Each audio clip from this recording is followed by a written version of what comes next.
Happy New Year. Thank you for watching Truth and Justice with Vivian King. I'm excited to start 2017 with a new job. So now I am back to where I started in the Harris County District Attorney's Office, seeking fairness, justice, and truth. Let's get to Mr.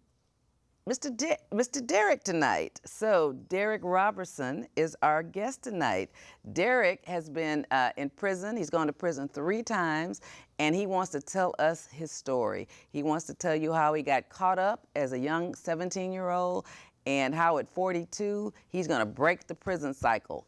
And we're going to start off by now introducing my co-host, my friend, Mr. Danny Sneed. How you doing, Vivian? Here's Danny Sneed. So Danny Sneed, as you might know, has done 15 years in prison, 3 different times. He is a veteran and co-host. And he's actually going to introduce Derric tonight. He's going to tell you how he met Derric, and we're excited that Derric has the courage, after being out of prison for 73 days, to come tell his story. And call in, please call in, because we want to encourage Derric never to go back to prison. So don't forget to call in at 713-807-1794 and tell your story. All right? Come on, Danny. Tell us how you met Derric and how we're going to encourage him not to go back to prison. Well, as a returning citizen, Vivian, formerly incarcerated, I operated as a director of a prison ministry at St.Johns called the Path of Freedom. And let people know that St.Johns is United Methodist Church. It's not a nonprofit. Oh, okay. It's a church. All right. And we love the Methodist Church, and we love our leaders, Pastor Rudy Ramos and Juanita Ramos. Awesome. We're located at 2019 Crawford Street, downtown Houston, Texas.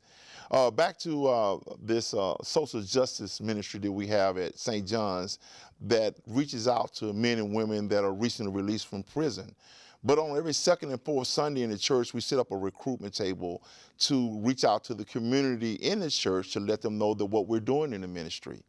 On this particular Sunday at the table, a sister walked up to the table, and her name was Trissy. And Tracy Lewis.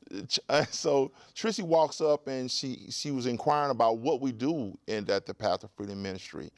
And during the conversation, she said, I have a brother that's incarcerated, but he's soon to be released. Yes. And when she said that, it was the first thing that came to my mind, you need to bring him to the Lazareth Project, which is a support group for men and women that's held every Thursday at St. John's from 5:30 to 7. But I said, Trissy, if you bring him, if you tell him to come, you have to accompany him. Because if you're going to support him while he's in, he's definitely going to need more of your support when he gets out. So it didn't happen that Thursday, and it didn't happen the next Thursday. But soon after, we were having a meeting, and in walked in the room Derric and Trissy, and I met him for the first time.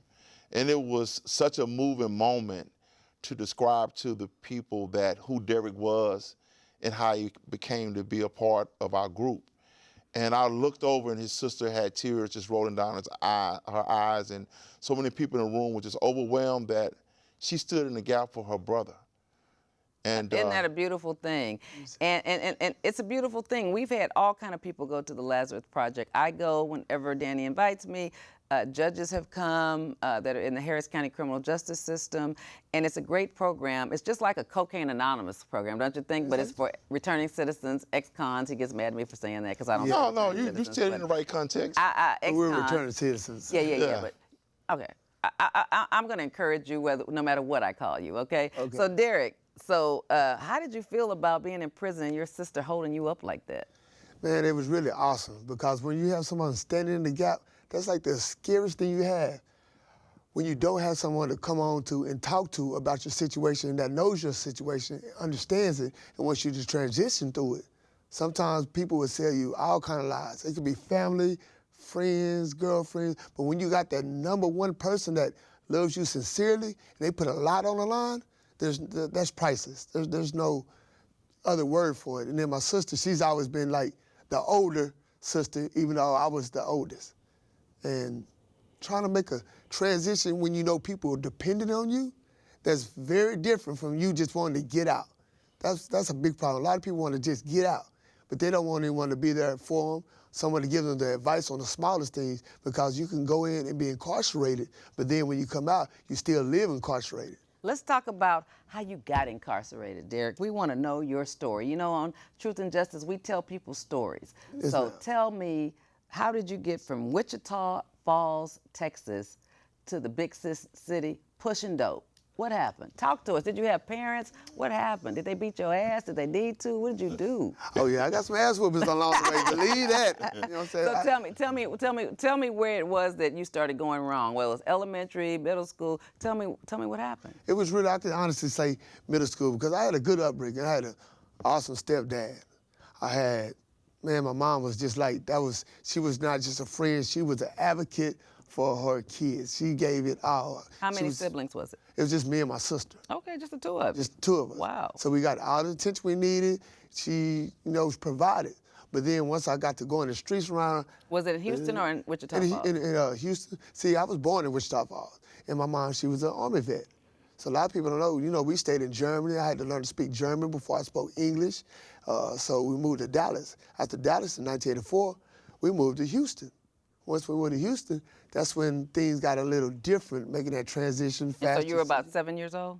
I was about 10. 10, okay. 10 years old. Okay. And once I moved from the north side of town in Spring, I moved to the 3rd Ward area. Oh, Lord. This was about 1986. That was the crack, ice era, things of that sort. So once I started involving myself with the kids around middle school, and the rough part was when my father figure, they ended up getting divorced. The stepfather. Stepfather and my mother ended up getting divorced. So that's when you had that false pride about, well, all right, you're the man of the house, so you have to do this, do that. When in reality, I'm only 12, 13 years old, and I don't know nothing but what I know on the streets. Right. So once we ended up moving with my stepfather's grandmother, which is, mama, she's, that's the backbone of the family. Because family is family no matter what side it's on. Right. And it was in 3rd Ward, and I started hanging with the wrong kids around 7th, 8th grade. I would really say making the wrong decisions, because I can't put my fathers on someone else. So I started hanging with kids around, when I was 13, they were about 15, some in high school, some in 8th grade, and I just started peddling drugs, trying to buy tennis shoes, the small thing. So I'm like, this is way back being gridiron. This is way back when you was making $5 off a 20 rock. Right. And you thought you really had money. You're 12 years old, trying to save up for a pair of shoes, trying to keep something extra. I wanted to, what I call the C syndrome, the see everyone else syndrome. I see everyone else with it. I felt like I need to have it. Or like what my mother was providing wasn't good enough. But in reality, it was.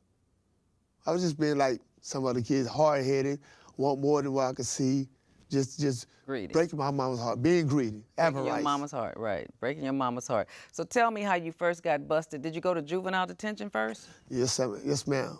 First time with the juvenile, it was for, I believe, unauthorized use of a motor vehicle. You stole a car? No, my friend stole the car. The same thing, joyriding. Here I go, joyriding in A-Leaf. We have a picture with me, my mother, and my sister. It was like 1988, and we had just moved on Corporate Drive in A-Leaf, Southwest Side. And my mother always told me, that's when we lost you. On that specific picture, that's when we lost you. Because it's like I got married to the street and didn't know what a married street life was really holding. So what did it do to you? Tell us how you landed up in juvenile. I started joyriding with a friend of mine. He had stole an Astro van. We was riding around. And Were you with him when he stole the van? no, I wasn't with him. He just came by, called my mom's house. Hey, I'm gonna meet you outside. Go to the corner, stop and go. So I met him at the corner, stop and go. It was time to joyride. We did some joyriding, rode around, everything on Beach Nut, and the police were looking for the Astro van. This is 89, 90. So we're riding around the Astro van, the police see us, and there we go, jumping out the car, he just saying run. And next thing I know, 2 hours later, I'm putting up in that first bitter taste. That's a hard cycle to break, that first bitter taste at 15 years old, 3540 West Dallas. Yep, that's the juvenile detention center. How did that happen? How did that settle in your soul? When you're younger at the thing, and you're feeling like you're in jail, but it's nothing because you know you're younger, you're gonna get out. That's your whole mind frame. It's the don't give a damn mind frame. Okay. And you're stuck in that. And if you don't have anybody or make a conscious decision that something's wrong with me going to jail, something's wrong with me calling my parents to pick me up, something's wrong that I don't have any feeling or remorse for something I did to somebody's property or riding around somebody's property. You gotta have some stage of remorse to know that, man, this ain't right. Or you're gonna get in that cycle of, it's all good, it's all good. I went back to juvenile again. I went again. For what? For burglary. Break into a building, break into a store that had clothes, jewelry, and all those things. I was caught up in the, I need to have that greedy stage. I want to have more than the next person. I want to be the flash of the party type thing. And you didn't care about getting caught? I thought I was slick. In therapeutic terms, they say you think you're hip, slick, and cool. Okay. Each time you get out, you have a juvenile mind frame that, all right, I know not to do it this way, so I'm gonna do it this way. Wow. Oh, all right, well, I learned something from this time going to juvenile. Somebody gave me some more game, now I'm gonna do this. When you got out of jail, wasn't your mama crying? Yes, she was. And you didn't care? Nah, it wasn't that I didn't care. I was like, okay, I'm not gonna do it again. I'm not gonna go do it again. But when you're caught in a cycle thinking that you're adult when you're really a teenager, it's sad, and I have to live with those decisions. And until you learn to be accountable for yourself and live with those decisions and alter the outcome, that's the whole thing about what gives me the drive in the morning. I have to get up knowing what I did, but how I can transition to change not just my life, it's about others now. Okay, so let's go on to juvenile. You never had to go to TYC though, did you? No, ma'am. So that means you didn't do anything aggravated as a juvenile? No, okay. I wouldn't mess with the guns. I wasn't shooting people, wasn't robbing. Okay. So how'd you get, so at 17, that's an adult for people to know, that's an adult in the Texas system. So I guess you're going at 15, 16, now at 17, what did you get caught doing? You're in the big league. This is big leagues. I was a drug dealer. And dealing drugs, I was on Beach Nut Corporate, Beach Nut Club, Creek, Wood Fair, On the corner? On the corner, beepers, the old school cell phones with the big battery on it. And I was around people. It's all about how you center yourself around people. When you're in that life, you know how to find those type of people. When you're in a good life, like yourself, you know how to be around those type of people. So those were the type of people I hung around, and I hung around older crowd. I believe that you couldn't learn anything if I was hanging around people my age. Mm-hmm. So I hung around the people that I seen with things because those are things I wanted. Mm-hmm. I felt that they would lead me to those things. So my street role models were about 4 years older than me. Mm-hmm. So I was like pushed into a part of no return, but it was by my decision because they taught me ways that I couldn't learn. And so at 17, what did you do? Tell me exactly how you got caught. I had about like 12 ounces of crack cocaine, and I had been dealing with some guys from New York and Club Creek and met some other guys. And when I started pedaling hard, it was like, hey man, Black's the man. And that's your nickname, Black? It was Black Ass. Black Ass? You had a name called Black Ass? Yeah. Dang! Whoa, I wasn't ready for that one. Yeah. That was you Black Ass, not Black, but Black Ass. Okay, yes. Black Ass. You let people call you Black Ass? Yes, ma'am. You was proud of that? You got a tattoo on your body? No, ma'am. It was a street. It's a street. It was a street moniker. Okay. Because when you really live in the streets, you live in the streets, and you make yourself a false visage. Okay. We make a false visage. All right, let's talk about how you got caught. Okay. I went and a guy beat me, and he was beat working. Your butt, or no, he beat me on the phone. Oh, okay. He beat me on a okay. beeper. This okay. is beeper days. Beeper days, okay. 1992. And he beat me on the phone. I came to meet him on Club Creek, but he was really doing a setup. He was the police? No, he was working with the police as a confidential informant. Okay. And so I came and I brought him the dope, and they gave me some marked money, and I got in the car, and he went one way, I went the other way, and... The Jump Out Boys came? Yes, ma'am. So how much did they catch you with? Probably like maybe an ounce or something. Okay. How many grams is an ounce? 28.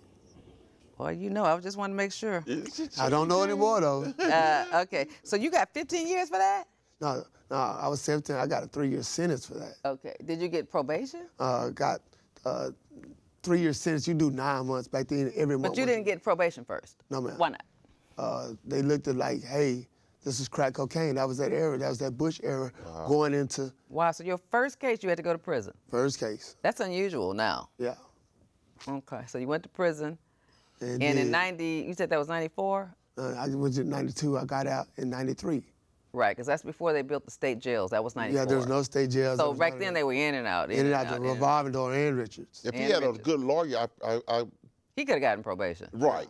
Yeah. Did you pay a lawyer or you had a court-appointed attorney? A court-appointed attorney. You were hustling. You didn't have money to pay a lawyer? Yeah, but I was trying to hurry up and think that, hey, they're going to give me 15 years, but they said 3 years. So I'm like, okay, I see all these, prison lawyers, they're all around you, and they're talking about 15 years, 18 years, my first thing. I'm like, hey, I'm finna cop out for this 3 years, do 3 months, and go home. And that's all you did was 3 months? I did 9, ended up doing 9, made parole in 3 months and went home. Now, did you get your GED then or later? I got it then. I got it from Texas State Technical College in Sweetwater, Texas. Okay. So what grade did you drop out of high school? 10th grade. Do you think there's a pattern in people that quit school in the 10th grade with drug sales, or do you think there's any correlation to dropping out of school and hustling? And really, the correlation is psychological because if you look at statistics, what statistics says as far as people who drop out at 9th grade high school level are 60 times closer or more at risk of going to jail because of lack of education, lack of jobs, lack of means of making life skills to keep yourself out of prison. Okay. But you have a 40% chance of good decision making if you do have a high school diploma or some kind of secondary education. Yeah, and I failed that statistic. And you failed too, didn't you? And I failed the statistic. I could have did better. Oh yeah, you failed. Oh You failed that. I got you. So, all right. So you go for 9 months on your 3-year sentence. You're on parole. Yes, ma'am. Do you get out and get a job and use your GED, or that's not good enough for you? No, that wasn't good enough. I applied for 2 different colleges, and back then, some college would have to accept you, but then if they accept you, you have to boost your SAT scores up or your grade point average to be able to take those classes. So I tried to get in San Jacinto Junior College, and I didn't want to, I didn't want to do the paperwork. I didn't want to do all this, so I put in for it and then just really let it go. Why didn't you get a job then? Because I wasn't. My mind frame was on the job. My mind frame was on money, the things I saw around me, the cultural influence. I felt like I was still in that mode. I had what I wanted to do, but I did not have a plan. What did you want to do? I wanted to have things, have the car, have the house. Oh, I see. Not what you want to do, what you want to have. Well, So you had the material items that you wanted, but not a legal plan to get not them. a legal plan to get there. Okay. I was 17 going on 18, so Okay. I was still in that mindset. Okay, so when you got out in that mindset, you couldn't get into college, didn't consider getting a job, or maybe was still too young to get a job. What did you do after that? Went right back to what I knew. And what was that? Criminal addictive excitement. Criminal addictive excitement. Criminal addictive Excitement. Okay. That's what they call therapeutic thinking errors. And that stuff. Therapeutic thinking errors. So that's your mindset Yeah, that was your at the mindset. time. So you got, so next time when you get caught, so you went to prison, okay, so then you get out, and then what happens? Once I got back to hustling, I was like, hey man, this is what I want. This is, when you fool your mind and saying this is what you want, you're gonna get what you want. Like the heart want what the heart want, the mind want what the mind sees. Wow. So then how'd you get caught the second time as an adult? Same thing, sold out by confidential informant. Same thing. Damn. Yeah, I know. On the same corner? No, Derric? I wasn't doing corners anymore. I wasn't doing corners anymore. Where'd you go? No, I had kind of advanced to a different level of the game, and somebody was, trying to buy half a kilo of Half crack a kilo? cocaine. You ate half a kilo? Yeah, crack cocaine. And so they ended up getting me and my Colombian foul partner. Wow. Yeah, later on, because I went from his car, bought my stuff, and got in my car and tried to leave, and ended up getting caught in the parking lot. So both of y'all went to jail? Mm-hmm. So that time, how much time did you get? A 15-year sentence. And for half a kilo? Mm-hmm. So 10 years, you ready to cop, but it's 1994. Did you realize now we had state jails and you were gonna really have to do a lot of your time? No, I didn't. I was not worried about that. I was worried about the money. Being honest, I was worried about the money. And so you had to do 10 years on 15 years the second time. Yeah. That's a lot of time, Derric. Yes, 10 ma'am. years. Yes, it is, man. That's a long time. And so how did you pacify your mind during that 10 years? What did you do to sustain your sanity? But really, what I did, I've always been a bookworm type person. I always loved reading, I always loved writing. So I started looking at law. And I got into law a little bit, but I was looking at more corporate law because at that time, I was trying to rebuild myself as far as getting some type of legalities together. Hey, I know I'm gonna be down here for a while. I've been finding a few job skills working at, it's like a trustee job. I was working as a trustee, going outside of the units. I was working around different, building prisons, doing the drill bits, electrician. I was learning all kinds of skills. So I said, well, hey, if I could do this here for them, I need to learn how to open my own company. So it already put into my mind, yes, I was gonna be some type of legal entrepreneur. But I started taking school classes, started taking college classes, and I never finished those college classes, but I just started studying law because I knew to know everything about behind the law. From nonprofit corporations, for-profit corporations, the Chamber of Commerce, I want to know all the commercial things I can know. Because if they have the power, or the people of government have the power, I need the same power that they have. That's the only way I was going to be able to empower myself. Okay. So you occupied your time working as a trustee and reading. Working, reading, studying. And studying. That's it. And who was your outside support system during that 10 years? Oh, man, I had my mother, my sister, I had my stepfather. Even though they were separated, he would still write me. I had a lot of friends, and that was one of the things. I had friends that was keeping in touch, but they were friends that some were going to be rappers, some were going to be businessmen, but a lot of them were still street dudes. So even though I'm incarcerated, I used the street fuel, the old game and stuff that I was in, I used that to keep me sane. The pictures, the letters, the promises, oh, all right, we're gonna do this, we're gonna do that. That's about the only thing you have to hold on to if you don't sustain your own focus about what you want to do versus what they want you to do. You were a young man. Did you do a lot of fighting in jail, or were you able to stay away from that crowd? Oh, no, we did some thumping down there. This was the 90s. Okay, I know. I heard it was dangerous then. The 90s. Where were you mostly in the 90s? First, I was out West Texas. I was at San Saba in 94. That was like Central Texas, like a 500-man detention center. And during that detention center, I had like maybe 2 or 3 fights. I always end up being over the basketball court. Okay. Because I'm a respectful person. No matter what I do, I'm respectful. But I demand my respect. Don't call me outside my name. That was just big in prison. You don't, certain do's and don'ts. You don't call somebody. They couldn't call you black ass. They couldn't call you black ass. Yeah. They couldn't call you black ass in prison. Yeah, they call me that. They call you black ass. Yeah. But not green ass. No, green ass. No. It's the B's and H's. It's the B's and H's. That B and H game, that was just because I wasn't raised that way. You know what B's and H's are? I do. We're not gonna say it on this show, but That's yes, right. I know what the B's and the H's are. Yeah, those are The witches and the witches and the woes. Yeah, those were the inflammatory words in prison. Okay. Yeah, and those words lead to the fight. So I did a lot of fighting the first, 10 months. And then I was transferred to our unit. It was a Supermax unit that was it's right outside Wichita Falls in Iowa Park. And it was that was a crazy unit. When I say already it's crazy, anybody that's been locked up, then you know where I'm coming from. Already it was bad. They were killing people in there? Yeah, they was killing, they was raping, there was everything going over there. It was racketeering. How did you maintain your life and your I was behind, I guess, I don't know. Well, being honest, it was just a lot of thumping. It was a lot of thumping, off the basketball court. Then, if you're affiliated, you're gonna have to walk within those guidelines to make sure you're on point and the other person's on point. Gotcha. So, 10 years. So you're there from 1994 to 2003, and then you get out. And you stay out for a couple of years. How do you manage to do that? You live with your sister, your mother, when you get out in 2003? I started moving in with my sister the day after I got out of prison, October 23rd. So I moved in with my sister. And this is 2005 now. There's 2003. 2003, yeah. Yeah, and I moved with my sister, and she sat down, told me what we were going to be doing, and I already had my plan about, going into the nonprofit corporation world and, working in the corporate world. So I prepared myself with my resumes, everything else.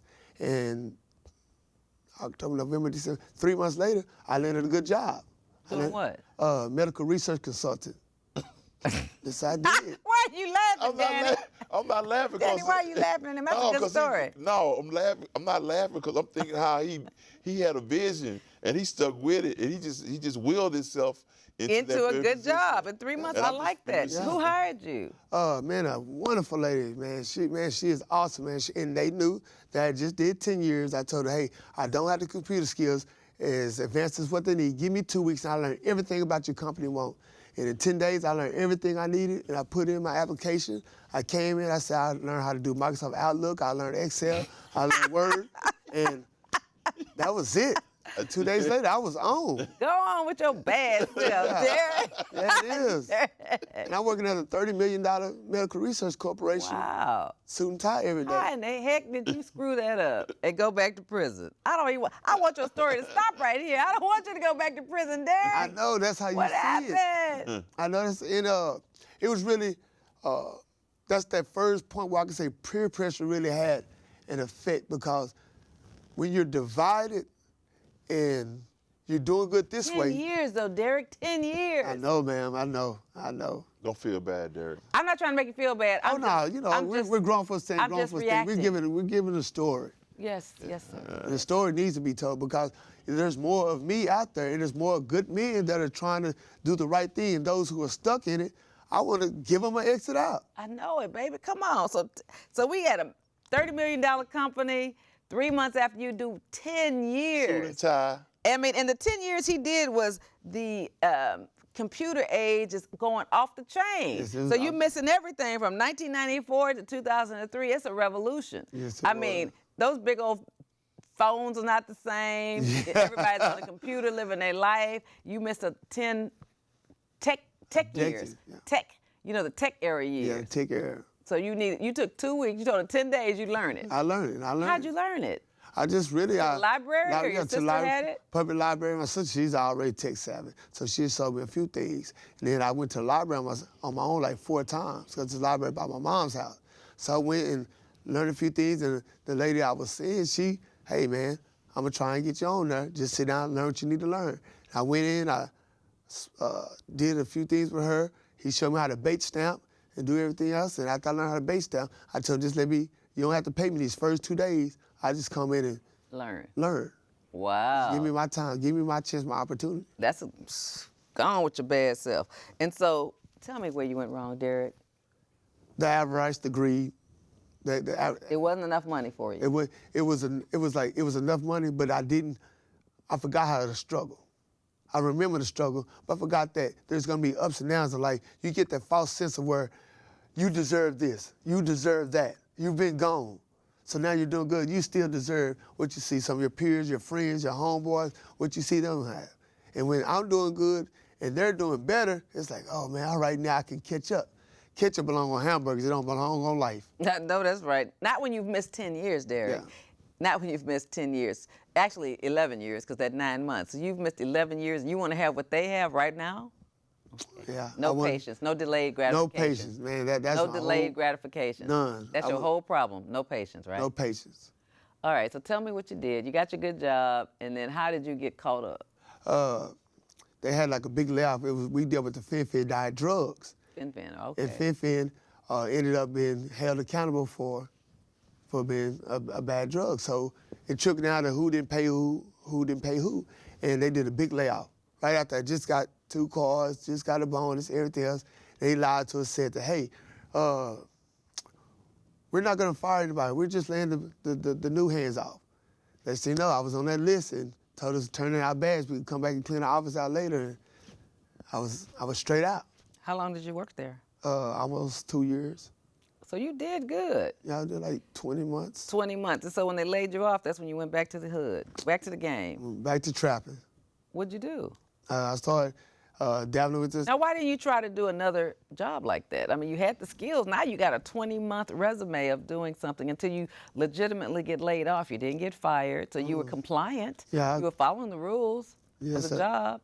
So what happened? That no patience. I was getting a service check, and I went from this much every 2 weeks to this small unemployment check and waiting for a service check. And I got 2 cars, I got a house, I got a townhome. I'm like, this is gonna add up, and bills don't stop. I felt like life was treating me unfair, so I had to get back in life. Gotcha. So what'd you do? So you started selling dope again? Started selling X pills, marijuana. X pills, marijuana. So how'd you get caught this next time? Really, I was dealing with another friend of mine, and we were just in the streets. And I started messing with a guy that he knew, and the guy ended up, turning us over to police. All right, well, I'm not gonna be able to get any money with you because you're messing with this guy. And he's like, really called the police on us. So the drug dealer called the police on you? Yeah, that's so how. Is he a CI or something? I mean, did he get arrested too? No, man. He was that was his thing. Hey, if you ain't gonna make no money with me and you're making it with my homeboy, I'm gonna set you up. Set you up. And that's how the game is out here. Wow. That's why I'm too scared. No honor among thieves. No honor. So then now you get your next 15-year sentence. Yes, ma'am. But it's what, 2005 now? Yes, ma'am. And so those state jails are full and the prisons are full again. So you don't have to do 10 years on 15 years now. Now you got to do 4. Now I bet you were worried when you signed for that 15 years and you just done 10 on it. What were you thinking? You say, oh Lord, I got to do another 10. I got another. Yes, that's all I was thinking. Man, my record's gonna make me do this. I'm out of there. But you had to do that 10 because otherwise, because you were 15 again because you were 25 to life at this time. Yeah, you can say it that way because at that time you could have done 3 years, you've done 15 years, so the next one you're 25 to life. Yeah, that's what So that's why you went ahead and did the 15 because it was a plea bargain basically. It's a plea bargain, and I hired Pat Kelly, and Pat Kelly got me the 15. So that was really a blessing. God's hand is in everything, but and that was a blessing because I was supposed to get 40 years. Right. That was the first offer. Okay. So then on the 15 you go do 4.5. How do you get your mind? How do you occupy your mind this 4.5 years? Same thing. I went in. I readjusted some things. I came up with, plans of how to really do it, how to go about. I surrounded myself with a few different people. I was still hanging on to small stuff. I can't even say small stuff. I was hanging on to things that, all right, I can use this to build a platform for this. Okay. When really I just had to start at a ground zero platform, start from dirt. Don't use old dirt to season new ground. Right. And I was using old dirt to season new ground. Okay. And so, but you get out in 2010, and in 11 months you go back. Yes, so ma'am. what happened? Building Rome in a day, knowing that even Rome falls. So what happened though? Same thing. Not the cliche, but what really happened? I was working as usual. I never have a problem finding jobs. I was working. I worked for a place called Elite Rental Car, and good people. And I worked for like almost 7 months. And after 7 months I was working for them, they had too much like overhead or something, and they said, hey man, we gotta let you go. And those layoffs throw you off, don't they? Yeah, the layoffs. I mean, you get one job, and so that means you can get another one though. Yeah. But after you get laid off, then that makes you go sell dope. Yep. Why is that? It's really too much pressure. I don't want to say pressure, but too much false pride of forgetting how to struggle. Okay. Meaning that if you got to, catch the bus. Right. If you have to, don't move. Right. I even have my own technique I call the hustle technique now. It means help understand success takes learning every day. Okay. You have to act by being still, collect the thought, then drilling for revenue. Okay. All righty. So, you've drilled it into your head. Yeah. So in 11 months you start selling dope again, I guess. So how do you get caught this last time in 2010? Man, it was so sad. It was like I was messing with some younger crowd of people. That's never good. That's not. Older guy messing with a younger crowd of people, and younger kids getting into trouble, and then you don't know they're getting into trouble, so they're looking for their outlet. And I ended up in the outlet, and messed with these younger people. Someone called, a female called and said, "Hey man, the man got drugs in his car." So one of your girlfriends set you up? No, I wouldn't say that. Ex-female or female that I dealt with. Okay, set you up. Why? Because you started dealing with another female? Yeah, that could be so. It could be a lot of reasons. Really just not dealing with the person in general. Just, like you can X anybody out, male, female, you can X them out. And when people don't accept no at anything. It's true. So person called, all I knew was the person called, 222 tips, and hey. Bam. Bam. 2010, you gone again. Gone again. Dang, I know you were sick that time. Did you hire a lawyer this time, or did you get the public defender's office? No, I hired a lawyer and got me another 15. Got you another 15. Famous 15. The famous 15. 15. Boy, you had 15 3 times. Yes, ma'am. And so on this 15, now you do 6 years. So you go from 2010 to October 29th, 2016, and now you landed here. Your sister has talked to Danny at our church, St.Johns United Methodist Church. Great church. Great church. Great church. Shout out to my sister, man. That woman is awesome. Yeah. So, so tell me, you got out October 29th. You came to the Lazareth Project. Have you found a job yet? Yes, I was working at a car auto sales called Texas E-Cars, and now I'm transferring to another place called Swag, Southwest Automotive Group. Wow. Some guys were a great guy. Well, let's talk about the 6 years in prison, though. I'm going too fast. So the 6 years in prison, this time, how do you spend your time? Because I think that's where you tell me that you're in the Briscoe unit and you see a book in the trash. So tell me about that story. Now, this is when he goes back to prison, and he does his stint from 2010 to 2016. So tell us about what happens in prison that leads you to write a book. So he writes a book in prison. So let's talk about what leads you to write a book. It was odd. I had just been in jail like about 5 months. After I'd been in jail 5 months, we had our first lockdown. And now this is at TDC or at TDC, County? TDC at Briscoe Unit, 2011. And I saw a book in the trash can. And I went over there, I looked, I said, dang, it had like gold pages, like a deluxe edition. I looked, it was a Jay-Z book, decoded. So while I'm looking at it, I'm like, dang, why somebody throw this book away? I saw it was a book with pictures, rap, songs, everything else. And I'm like, dang. Then I had somebody look it up, and the book said $75. Wow. So I'm like, somebody paid $75 for this book, and I give more about my life and how I used to ball? No disrespect to Jay-Z, but I used to get it in at a gut level. Okay. So I'm thinking, how can I do something to exert my energy? Because I love writing poetry, so how can I do something? And I wrote a first book called 60 Days in an Urban Man's Shoes, Knowledge for Everyone.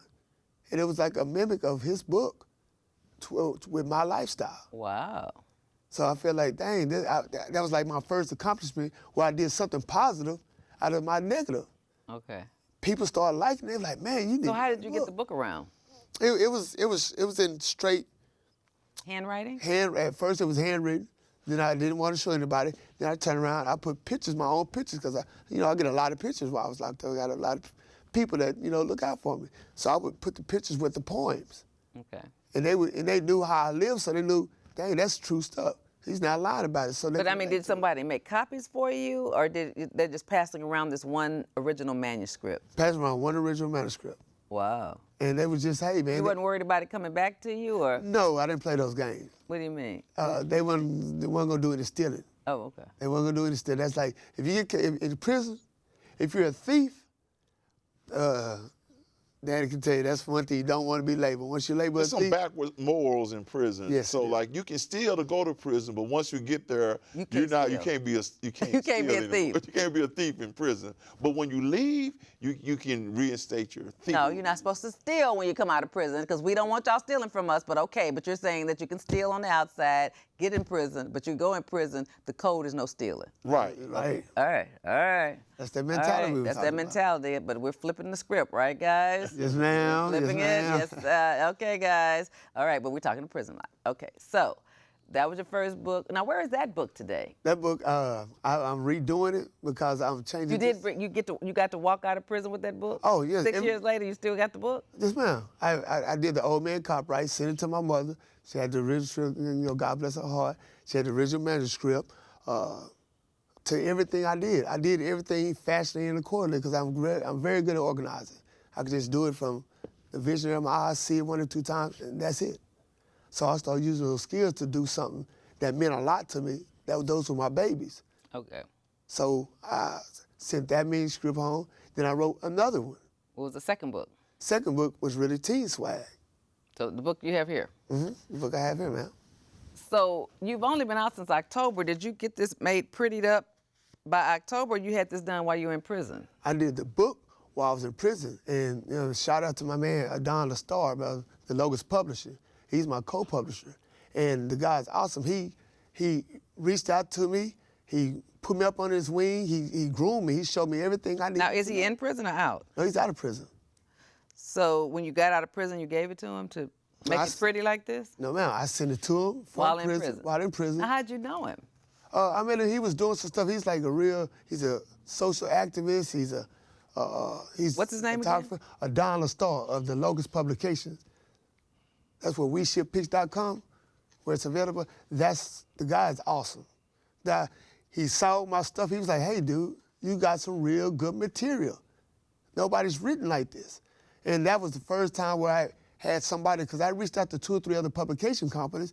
And they were like, no, we don't fool with people locked up. We can't get the whole branding of it. Ooh, you felt I don't see that guy's name anywhere. Where's his name? That's on the back, ma'am. Where? The Logos Publications. The Logos, she's saying his name though, Adonis. Adonis J. LaStar. Where is it? It's in the front in the acknowledgments. Okay.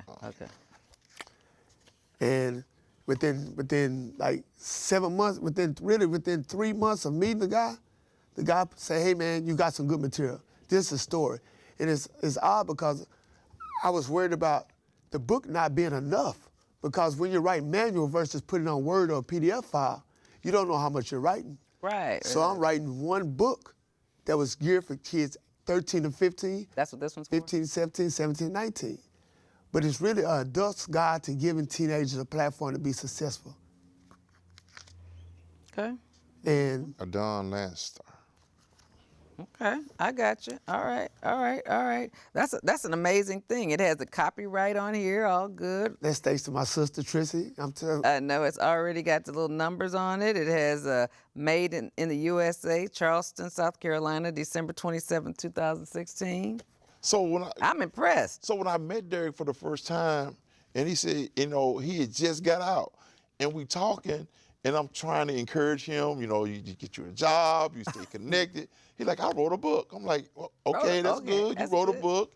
But he was like, no, I really wrote a book. And, it's being published, and I got a talk show here, and I'm going here. I'm like, dude, you just got out. You know what I'm saying? And you've been out in prison for 20 years of your 42 years. Right. And it just blew me away. And I was very encouraged by it and very excited for him, and to see his sister standing by him.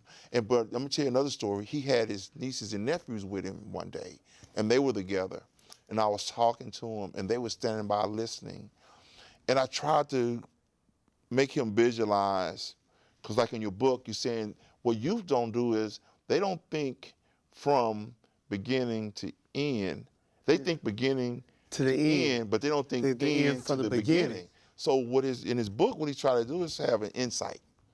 Like, don't think about what's going on now. Think about how it's going to look into the future. That's really good. Right. So when he was in front of his nieces and nephews, I tried to get him to see the perception they had of who he was as an uncle, and how he can have a bigger influence on their life from decisions he make from here on forward.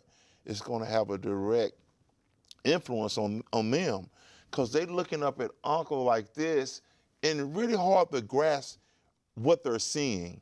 And you could just see them listening to us talk and his excitement. But I know in their mind, like, wait, didn't he just get out of prison? Uncle just got out of prison. What is he going to do with his life, and how they trying to formulate it in their minds, and you hadn't been there for the last 6 years. Mm-hmm. And I again, with you having a book to encourage teenagers, the first teenagers I want you to be aware that you are influencing is your nieces and nephews that see you every day. And that's going to be the first people you really want to personify the words in this book by your steps. And I believe that the book a person should write is a book they should live. Yes. That's a lot of insight in this book. But what I hope for you, Derric, is that the pages become in your character, in your words, and that you continue to make your new life like I did, new people. Make your new life new people. And that's going to change your life. The people in your life, for me, has changed everything about my life. I wanted to change, but that didn't have anything to do with the change. I just had the conversation around it. But when I was around the people that I wanted to have what they have, it wasn't their cars, it wasn't their titles, it was the consistency they had in their life. Yeah. I didn't want their wealth. I didn't want where they lived. I wanted the consistency they had to where they weren't going to jail and prison. They just was living life on life terms. So that's what I'm excited for you.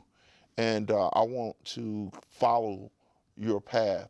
And I want us to stay connected. And I'm proud of you. And I'm glad that it's no coincidence that we met. No. You're not the first person that God has put in my path like he put Vivian in my path.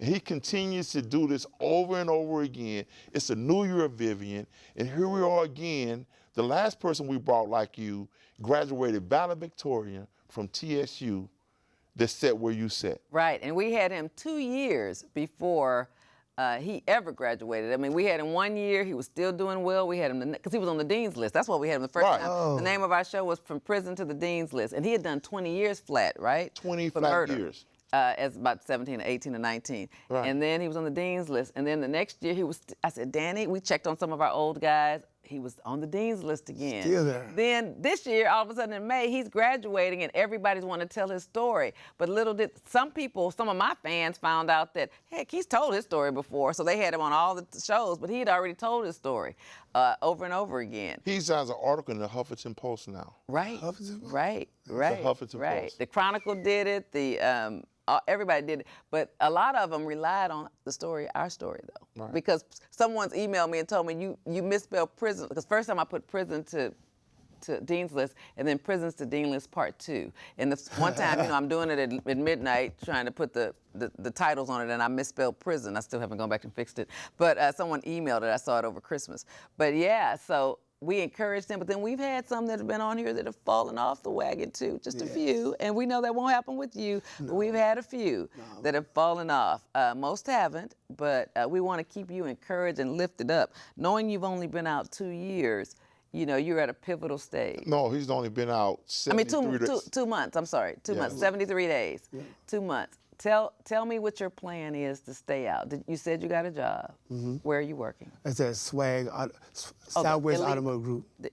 So you're selling cars? Yeah, I'm selling cars. So one of your triggers, obviously, I'm not a psychologist, but is when you get laid off or when business is slow. It seems like when business is slow, I got to find a business. When business is slow, you go back to the hustle, and then you take a 10-year detour. Then it's slow, you can take a 6-year detour. It's real slow over those 6 years. I tell some of my young guys that do 5 or 7 years, and I say, look, you might have a little job just making $20,000 a year, but just what's $20,000 a year times 10? That's $200,000. If you're doing 200, your gal's doing 20, and you doing 20, I can put 40 together, that's 400,000. It's all about how you manage it. Yes, and sometimes you need to go back to Sunnyside and Acres Homes and some of these places and buy some little small houses. They might cost $50,000. Fix it up. You got skills. You can buy a little foreclosure down the street where somebody's died and turned into a crack house, and buy that house for $50,000. You know how much a note to be on $50,000? About $400 a month. And then you'd end up paying, getting some new, what do we talk about, Dan? You can do some new electrical. You can put new concrete, sheetrock up there, paint it. It's bigger than an apartment, and it's yours. Yes, ma'am. Can I read a little excerpt out of Derric's book? Yeah, sure. It says, you over here laughing? Okay. Right, because it says prison fact. All prisoners hate What thieves. page are you on? Page 27. Okay. He says, stealing is tacky, along with other behaviors I just listed. Like teenagers say today, that I will have your swag looking weak. When you start stealing, it puts you in the DOT crowd, den of thieves. The only G code among thieves is there is no honor among thieves. I will share with you a prison fact. All prisoners hate thieves, even if they're locked up for it. Why? Because if you're labeled a thief, it makes doing your time that much harder.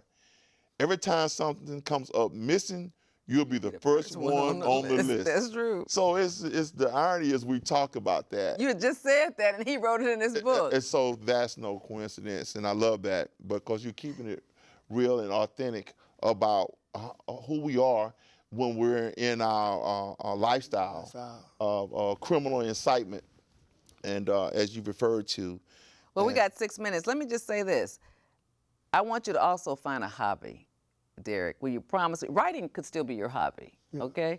So find a hobby and find something that you really enjoy, so when life is not your friend, you get laid off, because there's a lot of things in life we can't control. Yeah. And but you have to have it, when you have those triggers, you have to have a place to go, okay? So I suggest to you, and I'm sure you already have it because you're a writer, you need to have you a pad. And, you know, at night when you get home, whether you have to cry, whether you have to go inside yourself in a little corner and just journal the day. Yeah. Just write down the day. And you know what's interesting about journaling? You could, if you've been journaling over the last 73 days, look at what you wrote 73 days ago and where you are now. So every day in our life, we take baby steps. Baby steps. Even if it's a sad day, you'll look back at something sad. If you were sad two months ago, and you'll say, dang, I don't even know why I was so sad about that. Everything's all good now. So you got to have that patience. I know that's what I've done. I had a bad childhood, and as things were bad for me through childhood and in adulthood, I would journal.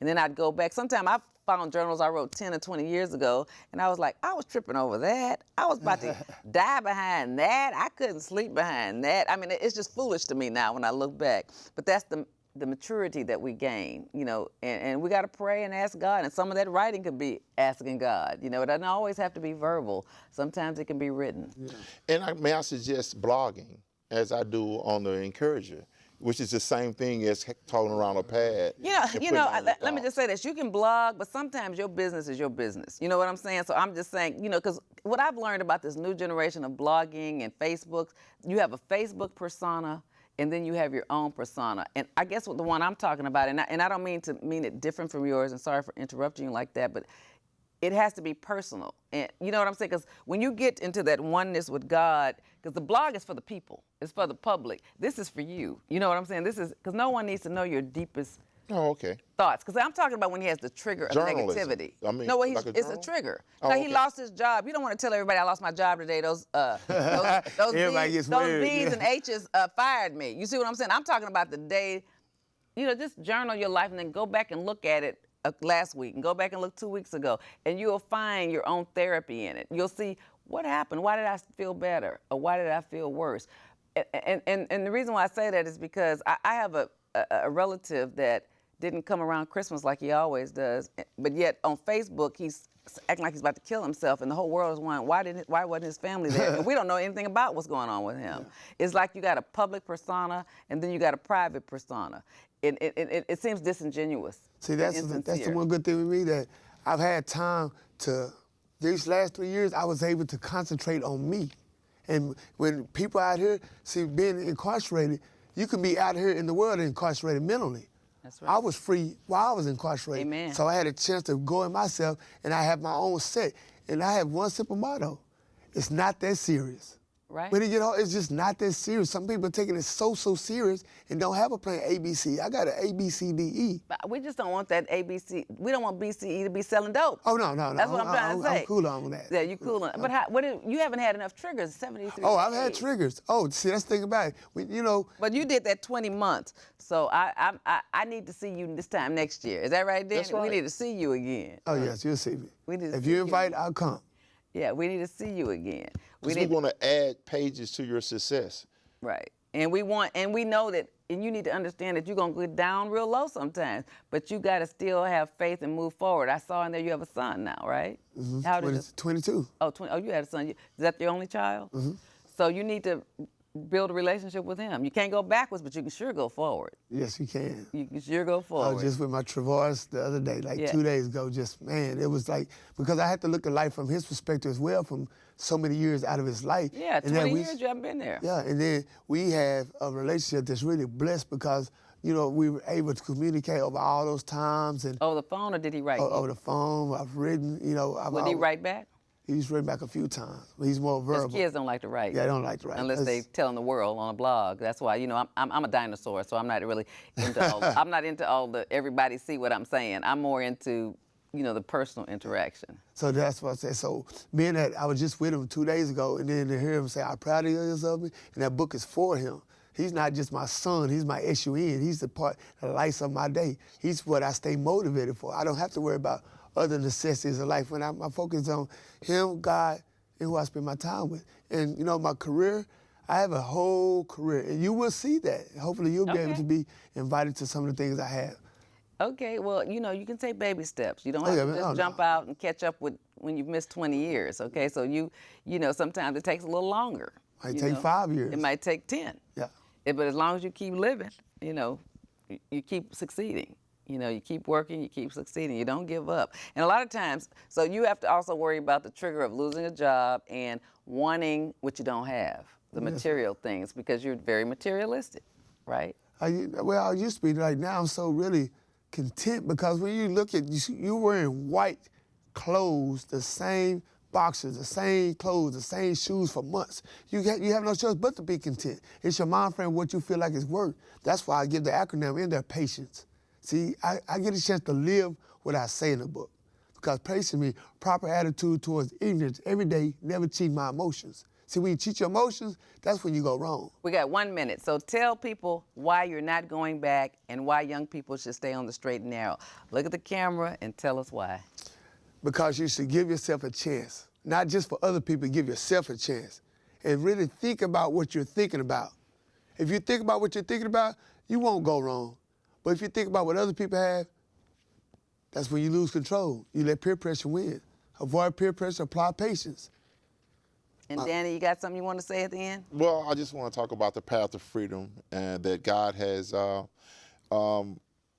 showed through this ministry and revealed the pathway and a door to a new world for people like me, returning citizens and Derric, that we can be free of guilt and shame and remorse of our past.